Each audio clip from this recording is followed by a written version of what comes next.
So, But Bill, naturally, the voice out of nowhere speaks to introduce you.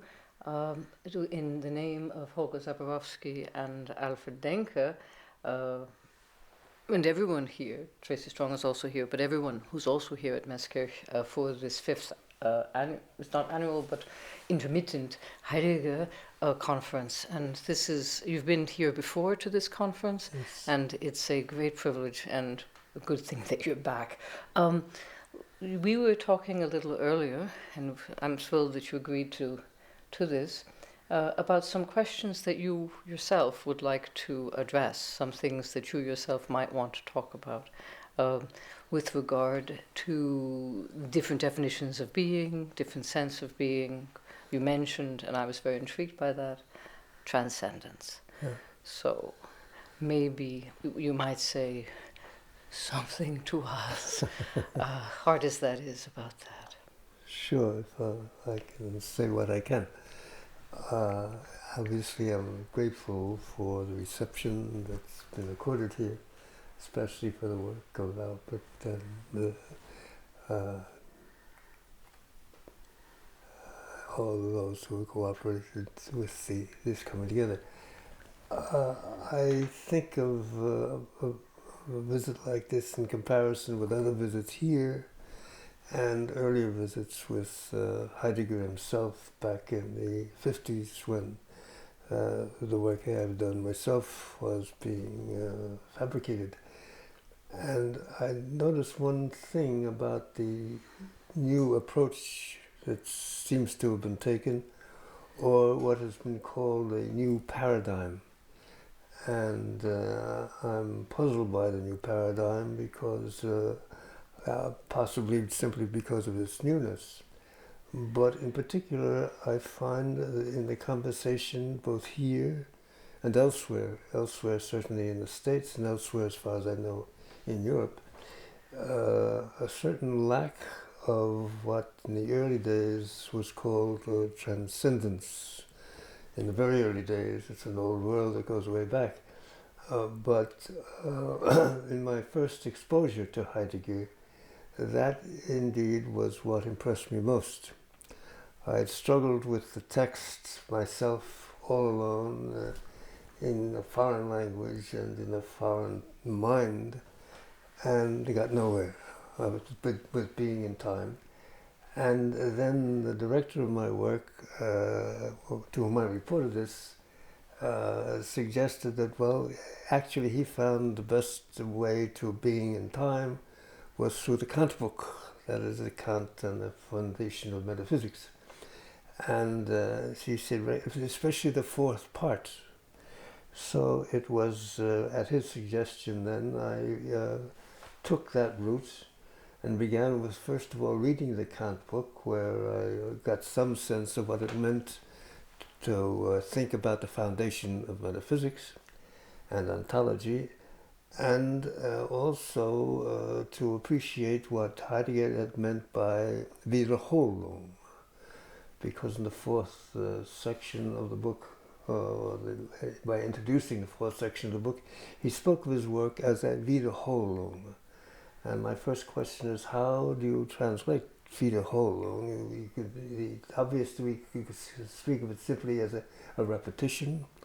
And then I realized, even then, that it was more than just a repeating of what had been said before, so much as a Wiederholung, meaning hauling up all over again as from a well.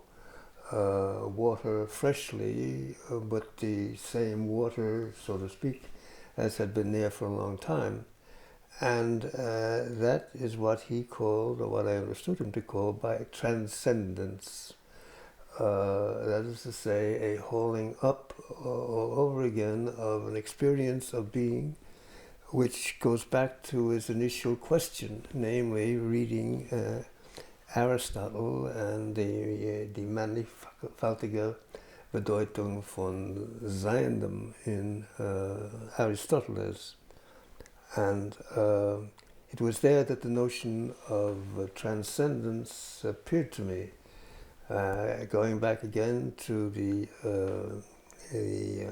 from Wesen des Grundes, where he speaks of what he means by ground.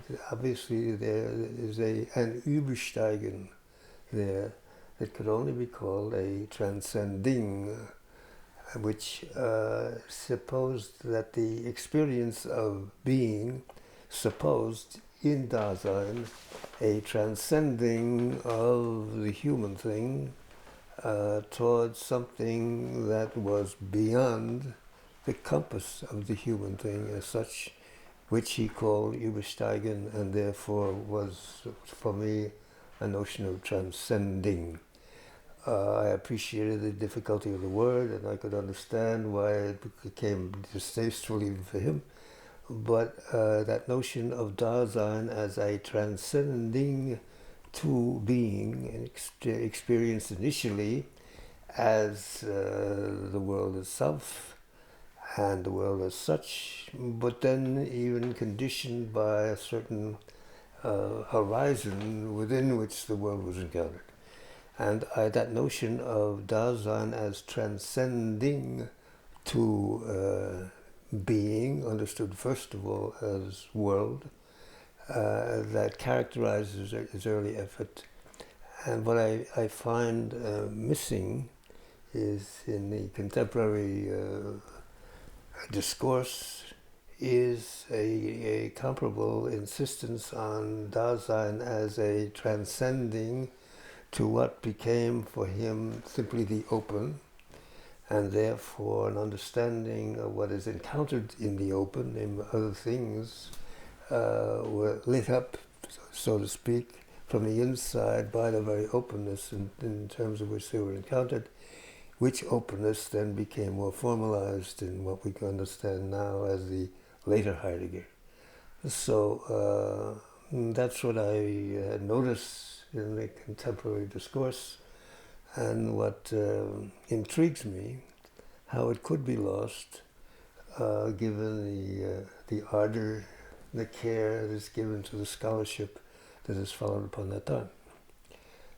So that basically is what I wonder about the contemporary discourse. What has happened to Dasein as transcending, and to therefore even being itself being described in Sein und Zeit already as a transcendent, that is really unspeakable, and that becomes a task. How does one avoid that kind of language and at the same time retain that what to me is the initial phenomenon of a transcendent, an Übersteigen, as he calls it in Vom Wesen des Grundes, as I recall, and Dasein as simply open to the open.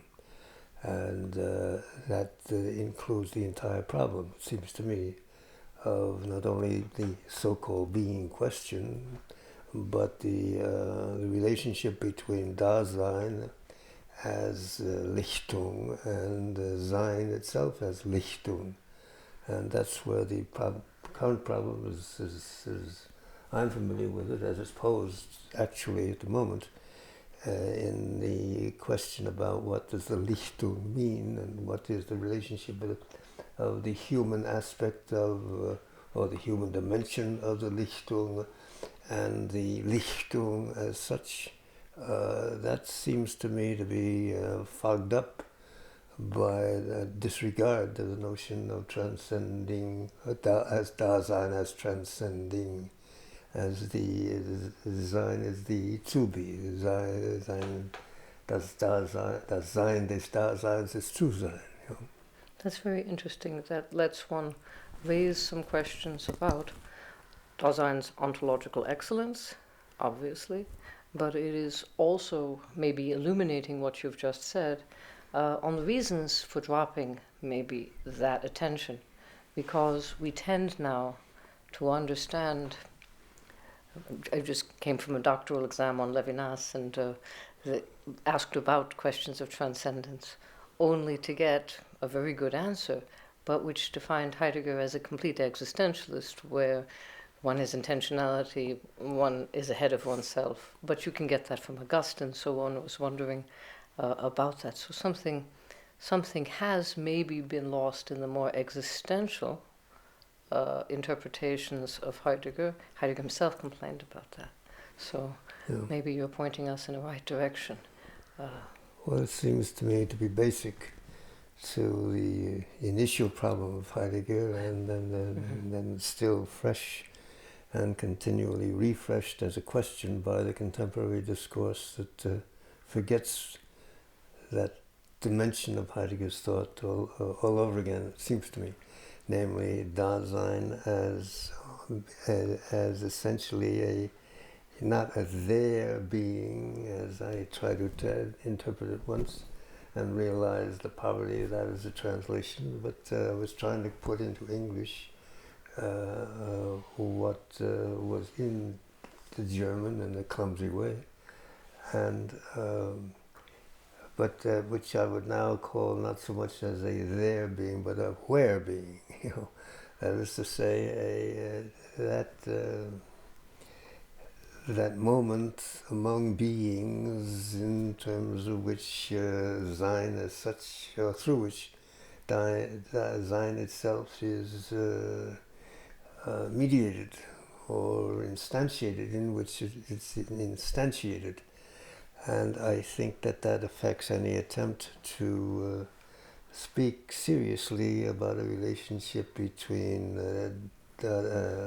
Heidegger's thinking today and the earlier notion of, or the so-called metaphysical notion of God as a supreme being, which is a development that comes out of a distinctly Aristotelian orientation, which is certainly not that of Augustine, but is part of the medieval, late medieval approach to the problem of God and of being, and therefore poses differently, it seems to me, the whole problem of metaphysics as a ground, as opposed to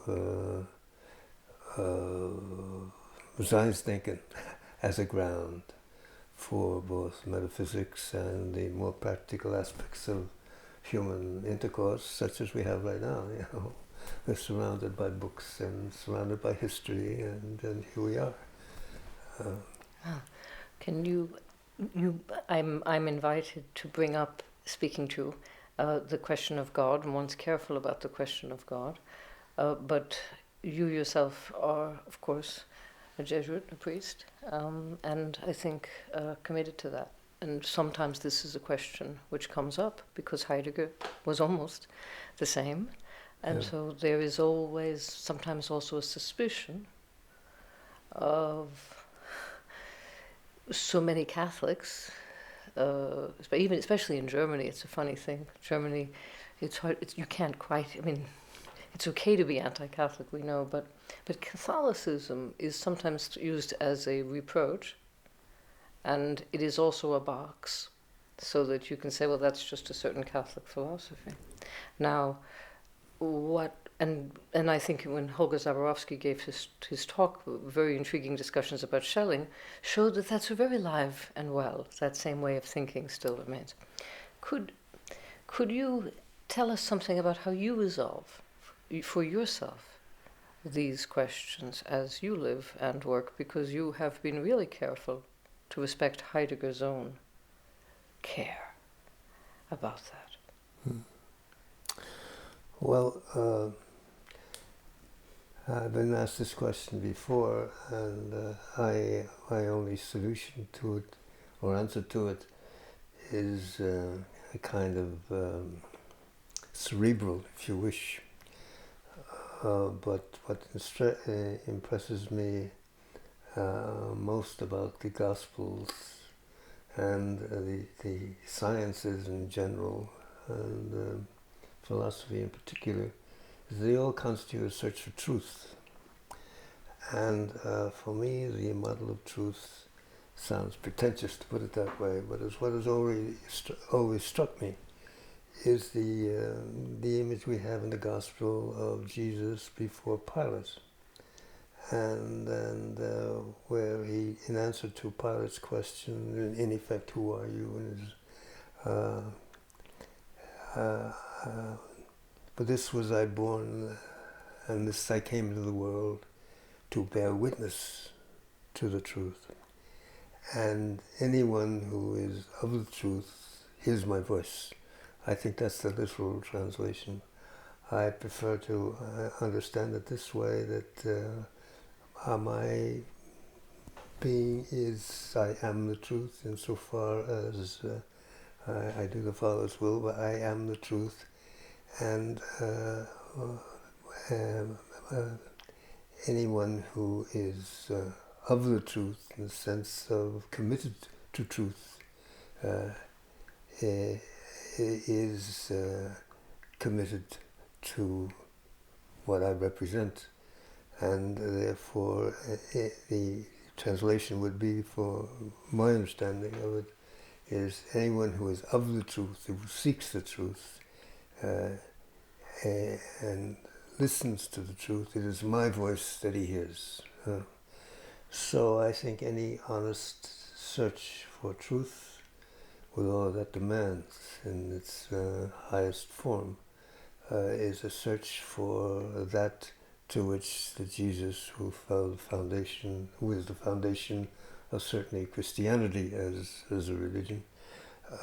It's the voice of the incarnate Word of God, who Christians believe to be Jesus, is sharing in his endeavor.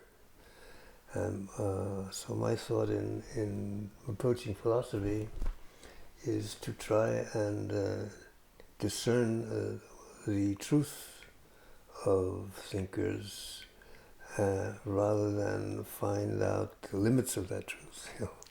Yes. And perfectly aware that it is a limited truth, and to search it for it honestly is to search it within our own limits of time, of history, of culture, and so on. But one, to the fact that one discerns it, it is a discernment of God made man, as Christians understand it. So I find no difficulty in studying people who are distinctly not only non-Christian but anti-Christian, in sense of, but they're onto something. What is that something that they're onto? And what is that something, not only in what they intend, but what they don't intend in terms of the apperceptive background, in terms of that they are perhaps unaware of, although not unaware that they must be there. This unperceived ambience interior to which we breathe, and that ambience which Heidegger calls the open, and which he analyzes more than once, initially, particularly in on the essence of truth. He retrieves, so to speak, the old question, the initial question that was posed first by the reading of Aristotle. So, in that sense, the question is still there, and what regrets I have, what I experience in the contemporary discourse, as I perceive it, is a lack of a sense of the transcendence of Dasein, the transcending of Dasein, phenomenologically discerned by Heidegger himself, seems to lose in the contemporary discourse, as I understand it, that dimension of transcending of Dasein, and the fullness of the open as open, interior to which we encounter other things that are open by virtue of the original openness in which we all are engaged. And I think the loss of that makes it impossible to understand really a man like Karl Rahner, who is often cited as an example of the so-called existential or transcendental Thomism, all that is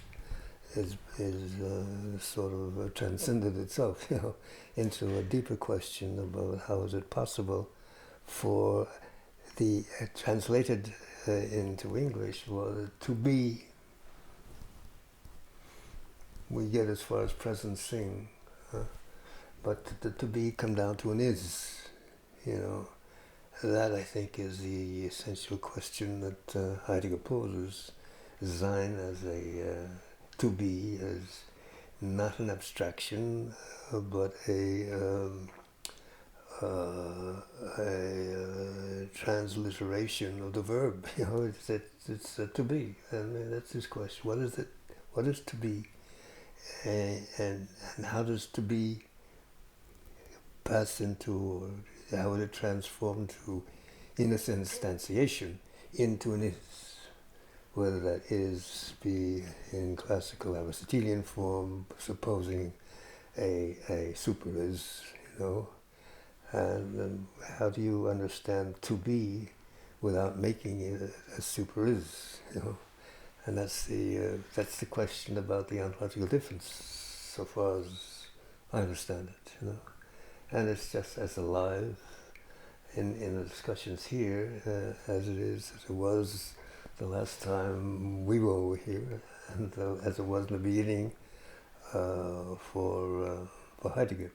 I think that is the Heideggerian question, the to be and what is as somehow related when to be is instantiated in any is, which in Aristotelian fashion, but not necessarily at all in Augustinian fashion, which is more Platonic, but in Aristotelian fashion comes to positing some kind of a supreme is, which, as Aquinas calls him, what people call God.